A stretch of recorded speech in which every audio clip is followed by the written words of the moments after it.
요거는 참. 마지막 이거는 네. 제목은 이겁니다. 동생 죽게 한 가해자들. 네. 장례식 찾아온 그들이었다 이랬거든요. 이 제목만 봐도 좀 충격이에요. 그렇죠. 그죠? 네, 맞아요. 3년 전에 부산 서면에 있는 한 길가에서 네. 아르바이트 동료를 밀쳐서 의식을 잃게 한 뒤에 네. 그럼 의식이 잃었으면 병원으로 병원에 가야 데리고 되는데 가야죠. 그 사람을 모텔로 옮겨서 방치해 놓고 네. 가는 바람에 사망한 거예요, 그분이. 아유.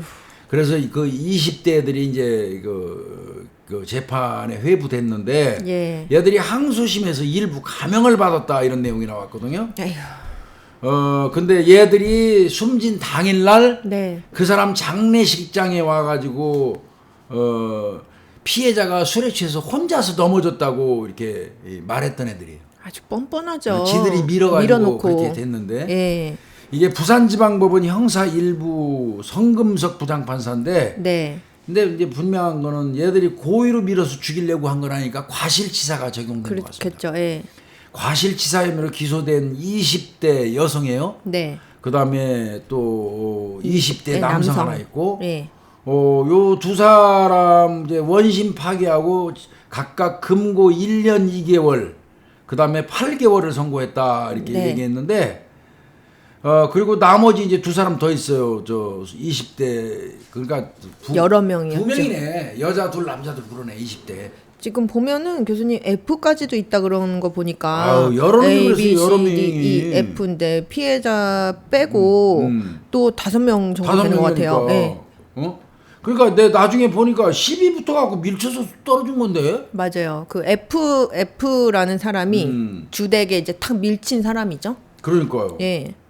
그 무슨 아르바이트인지 모르지만 2020년도 10월 14일 날 부산 서면에 있는 아르바이트 동료였던 네. 20살 남성을 하고 술 마시다가 밀치는 바람에 쓰러져 가지고 이제 아마 기절한 것 같은데 네. 객실로 그냥 모텔로 옮겨갖고 그냥 그대로 놔두는 바람에 사망해버린 거예요. 그러니까 그때 이제 머리 심하게 다쳤구나. 그러니까 한 6명 정도 이렇게 같이 아르바이트생들이 같이 이렇게 있다가 피해자랑 이렇게 주범이랑 시비가 좀 있었던 모양이에요. 그러니까 그 중에서 탁 밀쳐서 탁 머리를 이제 다쳤는데 쓰러졌는데 이제 나머지 일행들이 그러면 누구라도 신고나 하고 그렇죠. 병원에 데리고 가고 이렇게 해야 되는데 사람 쓰러지니까 이 애들이 다 그냥 합심해가지고 양팔 양다리를 들고 근처에 있는 모텔로 가버린 거예요. 그리고 그냥 놔둬버린 거야. 9분 만에 예. 다 떠나버렸네. 그거 놔두고. 그래요, 맞아요. 길가에서 뭐 팔 주무르고 흔들어 깨우려고 하긴 했었대요. 예. 그래도 의식을 못 찾으니까 이제 그냥 들고 가서 모텔에 놓고 가버린 다 거예요. 빼버린 거예요. 예. 그 바람에 그냥 이거는 그때 응급조치 있으면 살았죠. 그럼요. 이 술을 마시긴 마셨구나. 예. 보니까 후두부 경막 외출을 밀치는 밀치니까. 바람에 후두부가 땅에 찧었구나. 그래요. 그래서 맞아요. 두개골골절이 와가지고 새벽 2시께 객실 바닥에서 숨졌다. 네네. 그런데 얘들은 장례식장에 조문객 행세를 하면서 찾아왔고 아유 그 어머니 걔가 술 그냥 취해갖고. 스스로 술 취하고 나가 떨어져서 넘어졌어요. 이런 식으로 거짓말한 거예요. 그러니까요.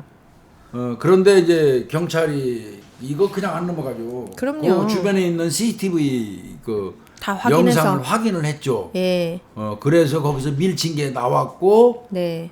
휴대전화 포렌식을 또 해보니까 요것들 전부 다 네네. 그랬더니 진술 번복 거짓 진술을 검색하기도 했고 아이고 걸릴까봐 이제 예, 또 지들이 또 찾아본 그게, 거겠죠. 걱정돼서. 이런 내용까지 경찰이 발견을 해갖고 전부 다 재판에 회부를 이제 한 것 같습니다. 네. 그러니까 1심 재판부에서 뭐라고 그러냐면 피해자를 혼자 모텔에 둘 경우에 사망할 가능성이 있음을 예견할 수 있었다. 왜냐면 얘네가 재판 과정에서 예견 가능성이 없었다. 교수님 아시잖아요. 예견 가능성이 없었다고. 우린 죽을 줄 몰랐다 이거지? 예, 주장을 했단 말이에요. 이렇게 뒀을 때 괜찮아지겠지라고 생각했어요. 이제 뭐 이런 주장을 한 거죠. 그런데 재판부는 아니다. 혼자 네. 두면은 죽을 가능성이 있다는 건 니들 다 알고 있었다. 예. 충분히 예측할 수 있다. 예. 성인이잖아. 그럼요. 아니 또 막 심각해서 주무르고 그럼, 막 그럼, 했다면서요. 그런데 이제 모텔로 옮겨놓고 뭐 차라리 바닥에 놔뒀으면 글쎄 말이에요. 지나가던 사람들이 발견하고 저 119에 신고라도. 신고해서 그 응급조치 받아서 살았어요. 예. 오히려 모텔로 갔다가 옮겨놓고 가는 바람에 그러니까요. 차단돼 버렸어. 혼자서 고립돼 버리고. 그렇죠. 구호를 받을 수 있는 가능성이 없어진 거죠. 그러니까 타인의 그 구조 가능성을 아예 차단한 거예요. 어떻게 보면. 그런 거예요. 그 저 119에 신고하는 구호 의무도 안 지켰고 이것들이 예. 부검감정서에도 사고 후 곧바로 병원에서 치료를 받았다면 생존할 확률이 사망 확률보다 높았을 것으로 아유. 판단된다. 이거는 얘들이 죽인 거나 마찬가지예요. 그러니까 사고 후에 병원만 바로 갔으면 안 죽었다는 얘기예요, 그냥. 네, 맞아요. 예. 그래서 뭐 그 밀은 놈은 그거는 과실치사가 치사. 아니죠. 고의로 밀은 거니까 그것도 상해잖아요. 상해. 그렇죠. 그건 상해. 상해 목적으로 밀었는데 결과적으로 죽음에 이르렀으니까 이제 결과적 가중범. 그렇죠. 상해 상해치사. 치사죄가 적용되는 거죠. 그렇죠. 실수로 밀은 게 아니니까요. 예, 얘는 징역 5년 받았고요. 그리고 나머지 애들은 이제 과실치사로 아마 적용을 한 것 같은데. 네네. 근데 이제 문제는 아까 공탁금을 이제 A하고 B가 냈다고 그래가지고 얘들은 형량을 좀 낮춰줬네요. 그러세요. 아까 그죠? 어? 예, 1년 6개월 그다음에 1년 이렇게 금고 형 A랑 B한테 각각 줬는데 이거 교수님 말씀하신 것처럼 공탁금 냈다고 1년 2개월 그리고 8개월로 감형이 됐죠. 근데 이제 공탁 제도 우리 다 아시겠지만 무슨 상해를 간다거나 피해를 주면 거기에 상응하는 이제 그 돈을 주고 합의해서 합의서 제출하는 경우가 있는데 네네. 합의를 이제 이쪽에서 안 한 거지 피해자 측에서. 네. 니네가 합의 필요 없어 처벌 받아. 응. 그냥 처벌 받아. 그리고 내가 꼭 그 하고 싶으면 나중에 민사소송이 할 거야. 이렇게 하면서 안 하는 거거든요. 합의 안 하는 거. 용서해주지 않겠다라는 거죠. 그러면 자기들은 법원에다가 이렇게 돈으로라도 일정 부분 보상할 의향이 저희가 있습니다. 예. 그거를 표시하기 위해서 법원에다가 공탁을 걸어놓는 거예요. 지들이 일정한 금액을. 네. 그러면 이제 그 공탁 걸은 거는 이제 판사한테 연락이 되죠. 네. 그 담당 판사가 그래도 피해를 회복시키려는 어떤 노력은 있었네. 네. 그거를 참작하는 게 이제 공탁 제도인데요. 예. 근데 이거 뭐 유족 측도 합의한 적도 없는데 공탁금을 냈다는 이유로 감형하는 게 말이 되느냐 이렇게 반발했다고 그러는데 네. 근데 이건 일반적으로 좀 감형이 돼요. 그렇죠. 공탁하면. 공탁도 그래서 일단 가끔 그런 생각해요. 공탁을 왜 가끔 그럴 때 있잖아요, 교수님. 그러니까 직접 찾아뵙고 정말 사죄하고 이렇게 했는데도 거부를 하면 거절을 그때 하면 거는 게 공탁이에요. 그때 공탁을 걸어야 되는 근데 건데. 아예 합의 시도 자체도 안 하고 공탁만 예. 탁 거는 거 있어요. 그러니까요. 이런 거는 판사님들이 구분 좀 하셔야 돼요. 예. 나도 그 얘기 하려고 그랬는데 우리 고 박사님도 그거 생각하고 있었네. 그래서 아예 공탁 요건으로 그냥 마련해 뒀으면 좋겠어요. 공 박사님 오늘 말 나온 김에 그 얘기 해야 되겠네. 내가 그 일선에서 폭행 사건 특히 많이 했잖아요. 예. 합의하긴 싫어 쟤하고. 예. 내가 때려놓고도 예. 가서 무릎 꿇고 빌고 그게 싫은 합의해 주십시오. 거예요. 그거 싫어. 예. 그러니까 저 치료비 한 500만 원 나왔지. 500만 원 딱 갖다 걸어버리니까 공탁. 그러니까요. 사과는 절대 안 해. 안 돼요. 그러면 사실은 그 공탁은요. 아유, 어떤 면에서 보면 그 의미 없어요. 맞습니다. 그걸 인정해 줘야 되는지 여부는 당연히 그러고 줘야 될 돈이에요. 그 돈은. 치료비를. 그럼요. 원래 줘야 될 돈 주는 건데 그거를 참작해 줄 필요는 없거든요. 사실. 맞습니다. 사과를 받지 못한다면. 그럼요. 그래서 잘못을 했으면 죄스러워하는 마음을 가져야 맞아요. 돼요. 여기서도 예. 사과는 안 했잖아요. 그러니까요. 법정인이 어디 재판정에서도 마주치고 그랬는데 뭐 인사조차 안 했대요. 그러니까 유족 측에서 이렇게 얘기해요. 사과할 기회가 충분히 있었다. 그러니까 마주쳤을 때 사과라도 한마디 했으면 되는데 눈 마주치니까 눈을 탁 피하더라는 거예요. 그런 사람들이 공탁만 공탁 달라고 그러더라. 걸어놓고, 예. 그런데 걔들을 왜 그거 공탁 걸었다고 까주냐. 그런 거죠. 아유, 그러니까 항소심이 시작되니까 변호사 통해서 사과하고 싶다는 의사를 전달했다. 항소심 1심에서 이제 저거 실형 떨어지니까 그제사. 그런데 재판 과정에서는 61차례 저 반성문을 썼어. 누구한테 쓰는 거야 이 반성문? 제 말이요. 판사한테만 쓰면 되는 거야? 아유, 참.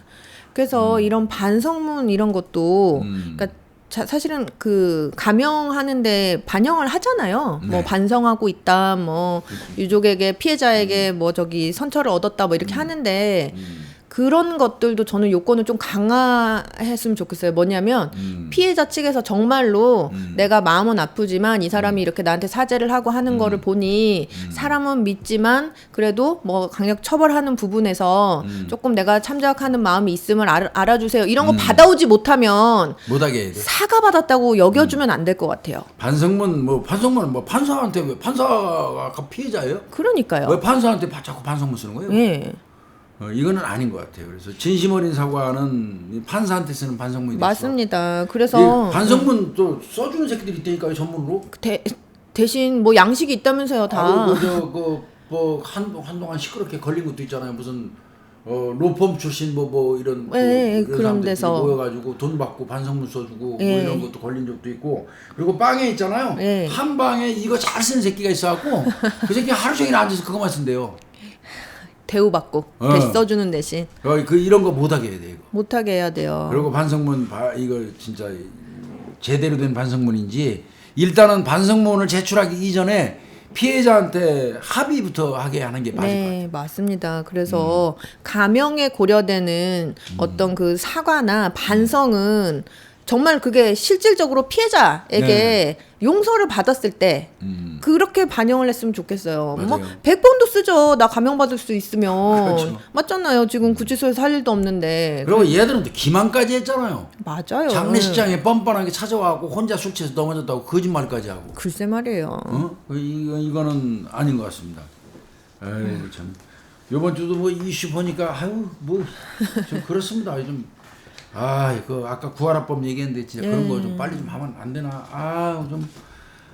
지금 여기 우리 녹화하고 있는 이 장소가 여의도인데 그냥 짜증나요. 저 변화영 씨 사건도 네, 좀 빨리 좀 제대로 좀 빨리 좀 알 수 있는 정보 좀 제공했으면 좋겠고. 네, 맞습니다. 이번 주 뭐 이슈는 요 정도에서 마치겠습니다. 네, 예. 감사합니다.